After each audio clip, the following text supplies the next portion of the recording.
जय गुरुदेव, जय गायत्री माता।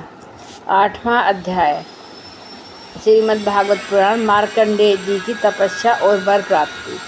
श्री शौनक जी ने कहा, साधु शिरोमणि सूत जी, आप आयुष्मान हो। सचमुच आप वक्ताओं के शिरोमणि हैं। जो लोग संसार के अपार अंधकार में भूल भटक रहे हैं, उन्हें आप वहां से निकालकर प्रकाश स्वरूप परमात्मा का साक्षात्कार करा देते हैं। आप कृपा करके हमारे एक प्रश्न का उत्तर दीजिए। लोग कहते हैं कि मृकंड ऋषि के पुत्र मार्कंडेय ऋषि चिरायु हैं और जिस समय प्रलय ने सारे जगत को निगल लिया था, उस समय भी वे बचे रहे। परंतु सूत जी, वे तो इसी कल्प में हमारे ही वंश में उत्पन्न हुए एक श्रेष्ठ भृगुवंशी हैं और जहाँ तक हमें मालूम है, उस कल्प में अब तक प्राणियों का कोई प्रलय नहीं हुआ है। ऐसी स्थिति में यह बात कैसे सत्य हो सकती है कि जिस समय सारी पृथ्वी प्रलयकालीन समुद्र में डूब गई थी, उस समय मार्कंडेय जी उसी में डूब उतरा रहे थे।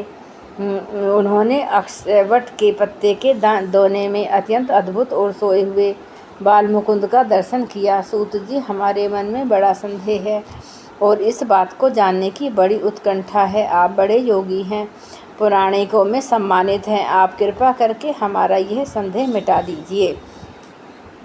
श्री सूत जी ने कहा, शौनक जी, आपने बड़े सुंदर प्रश्न किया है। इससे लोगों का भ्रम मिट जाएगा और सबसे बड़ी बात तो यह है कि इस कथा में भगवान नारायण की महिमा है। जो इसका गान करता है, उसके सारे कलिमल नष्ट हो जाते हैं। शौनक जी, मृकंड ऋषि ने अपने पुत्र मार्कंडेय के सभी संस्कार समय समय पर किए। मार्कंडेय जी विधिपूर्वक वेदों का अध्ययन करके तपस्या और स्वाध्याय से संपन्न हो गए थे। उन्होंने आजीवन ब्रह्मचर्य का व्रत ले रखा था। शांत स्वभाव से रहते थे। सिर पर जटाएं बढ़ा रखी थीं। वृक्षों की छाल का ही वस्त्र पहनते थे। वे अपने हाथों में कमंडलू और दंड धारण करते थे। शरीर में यज्ञोपवीत और मेखला शोभायमान रहती थी। काले काले मृग का चर्म, रुद्राक्ष माला और कुश, यही उनकी पूंजी थी। यह सब उन्होंने अपने आजीवन ब्रह्मचर्य व्रत की पूर्ति के लिए ही ग्रहण किया था। वे सायंकाल और प्रातःकाल अग्निहोत्र, सूर्योपस्थान, गुरुवंदन, ब्राह्मण सत्कार, मानस पूजा और मैं परमात्मा स्वरूप ही हूँ, इस प्रकार भावना आदि के द्वारा भगवान की आराधना करते हैं। प्रातः भिक्षा लाकर गुरुदेव के चरणों में निवेदन कर देते हैं और मौन हो जाते हैं।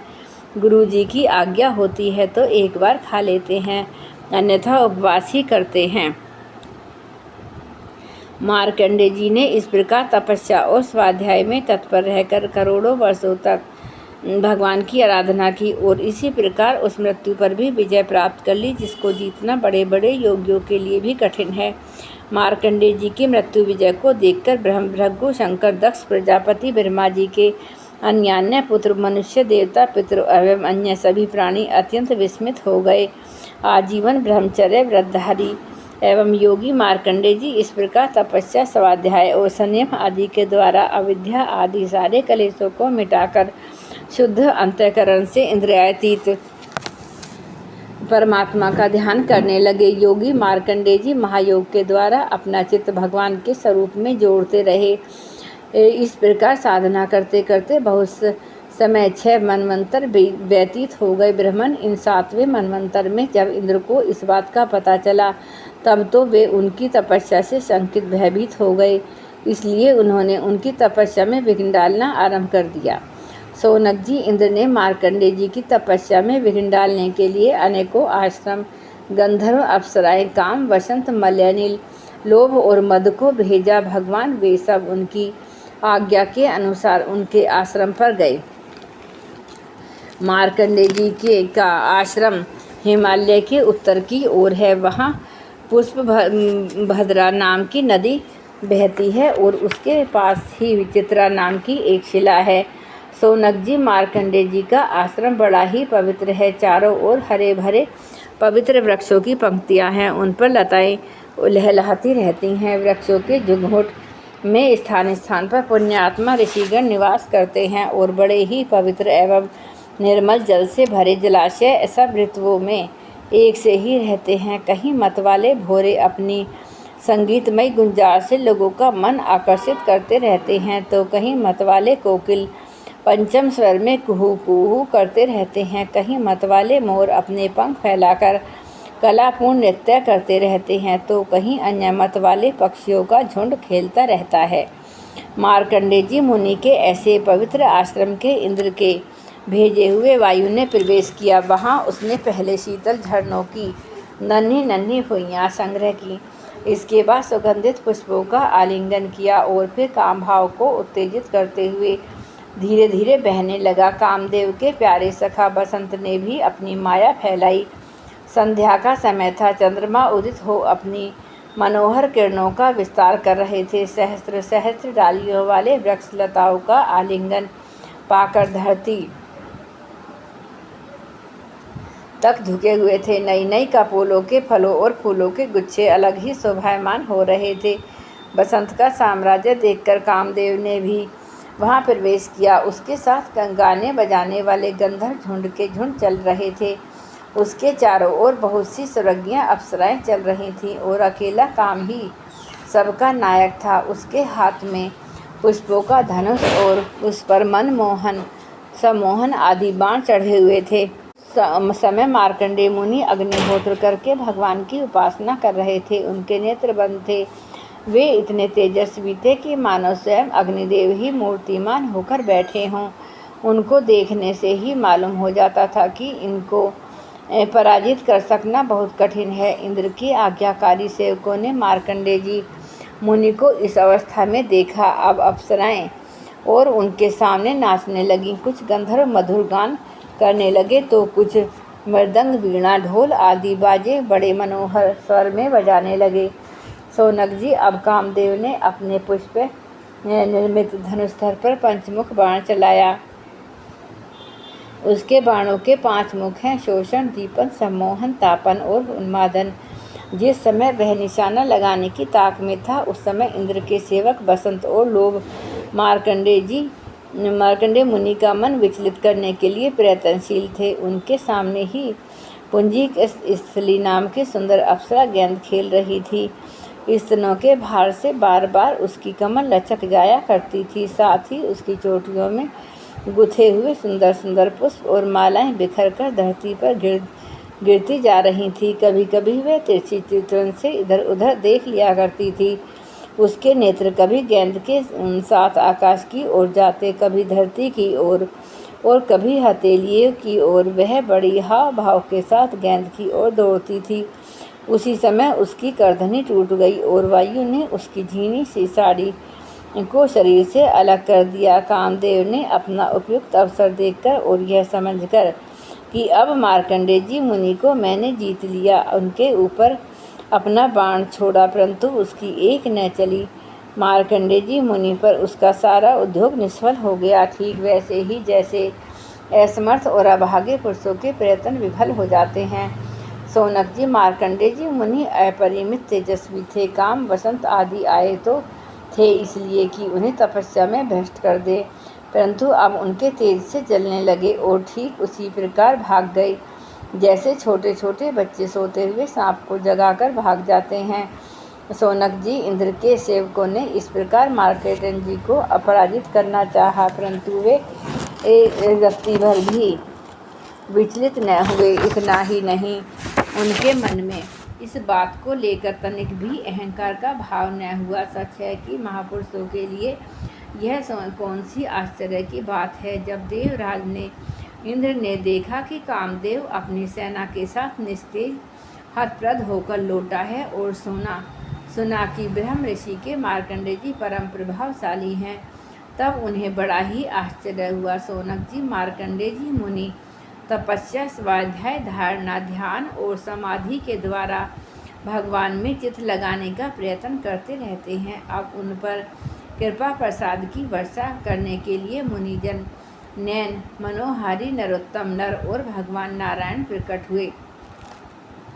उन दोनों के में एक का शरीर गौरव वर्ण था और दूसरे का श्याम। दोनों के ही नेत्र तुरंत के खिले हुए कमल के समान कोमल और विशाल थे।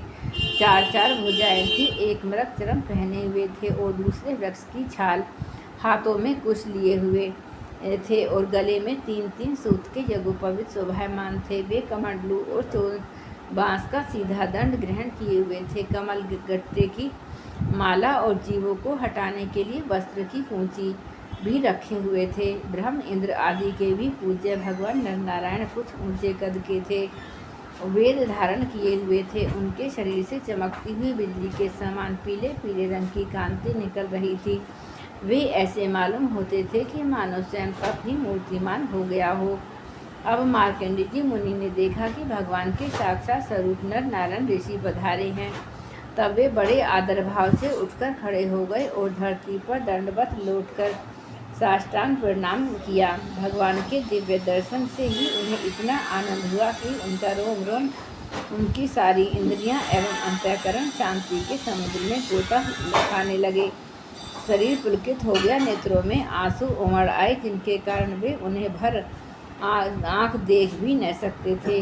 तदंतर वे हाथ जोड़कर उठ खड़े हुए। उनका अंग अंग भगवान के सामने झुक जा रहा था। उनके हृदय में उत्सुकता तो इतनी थी कि मानो वे भगवान का आलिंगन कर लेंगे। उनसे कुछ तो बोला न गया, गदगद वाणी से केवल इतना ही कहा, नमस्कार नमस्कार।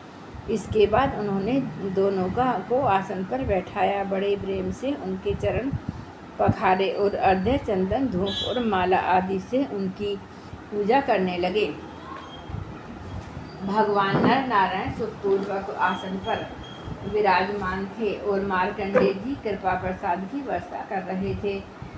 पूजा के अनंतर मार्कंडेय जी मुनि ने उन सर्वश्रेष्ठ मुनि वेशधारी नर नारायण के चरणों में प्रणाम किया और यह स्तुति की। मार्कंडेय जी मुनि ने कहा, भगवान, मैं अल्पज्ञ जीव भला आपकी अनंत महिमा को कैसे वर्णन करूं। आपकी प्रेरणा से ही संपूर्ण प्राणियों, ब्रह्म, शंकर तथा शरीर में प्राण शक्ति का संचार होता है और फिर उसी के कारण वाणी, मन और इंद्रियों में भी बोलने, सोचने, विचारने और करने जानने की शक्ति आती है। इस प्रकार सबके प्रेरक और परम स्वतंत्र होने पर भी आप अपना भजन करने वाले भक्तों के प्रेम बंधन में बंधे हुए हैं। प्रभु, आपने केवल विश्व की रक्षा के लिए ही जैसे मत्स्य, कूर्म आदि अनेकों अवतार ग्रहण किए, वैसे ही आपने ये दोनों रूप भी त्रिलोकी के कल्याण, उसकी दुख निवृत्ति और विश्व के प्राणियों को मृत्यु पर विजय प्राप्त कराने के लिए ग्रहण किया। आप रक्षा तो करते ही हैं, मकड़ी के समान अपने से ही विश्व को प्रकट करते हैं और फिर स्वयं अपने में ही लीन कर देते हैं। आप चराचर का पालन और नियम करने वाले हैं। मैं आपके चरण कमलों में प्रणाम करता हूँ। मैं जो आपके चरण कमलों की शरण ग्रहण कर लेते हैं, उन्हें कर्म, गुण और काल जनित क्लेश के स्पर्श भी नहीं करते। इसलिए आत्मस्वरूप को ढक देने वाले देह, गेह आदि निष्फल, असत्य, नाशवान और पृथ्वी मात्र पदार्थों को त्याग कर मैं आपके चरण कमलों की में ही शरण ग्रहण करता हूँ। भगवान, इसलिए बुद्धिमान पुरुष आपकी और आपके भक्तों की परम प्रिय एवं शुद्ध मूर्ति नर नारायण की ही उपासना करते हैं। पांचरात्य सिद्धांत के अनुयायी विशुद्ध सत्व का ही आपका विग्रह मानते हैं। प्रभु, वेद में आपका साक्षात्कार कराने वाला वह ज्ञान पूर्ण रूप से विद्यमान है जो आपके स्वरूप को रहस्य प्रकट करता है। ब्रह्म आदि बड़े बड़े प्रतिभाशाली मनुष्य उसे प्राप्त करने का यत्न करते रहने पर भी मोह में पड़ जाते हैं। आप भी ऐसे लीला विहारी हैं कि विभिन्न मत वाले आपके संबंध में जैसा सोचते विचरते हैं, वैसा ही शील, स्वभाव और रूप ग्रहण करके आप उनके सामने प्रकट हो जाते हैं। वास्तव में आप देह आदि समस्त उपाधियों में छिपे हुए विशुद्ध विज्ञान धन ही हैं। हे पुरुषोत्तम, मैं आपकी वंदना करता हूँ। जय गुरुदेव, जय माता।